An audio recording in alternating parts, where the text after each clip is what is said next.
محترم سامعین کرام، علماء نے لکھا ہے کہ کسی شخص کی تعریف کرنے کی 3 قسمیں بیان کی ہیں۔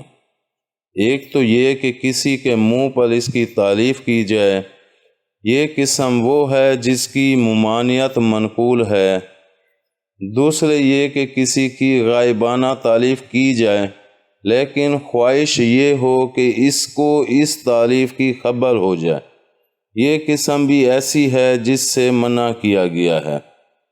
اور تیسرے یہ کہ کسی کی غائبانہ تعریف کی جائے اور اس کی مطلق پرواہ ہو کہ اس کو تعریف کی خبر پہنچے گی یا نہیں، نیز تعریف بھی ایسی کی جائے جس کا وہ واقعتاً مستحق ہے، یہ قسم ایسی ہے جس کی اجازت دی گئی ہے اور کسی شخص کی اس طرح کی تعریف میں کوئی مضائقہ نہیں ہے۔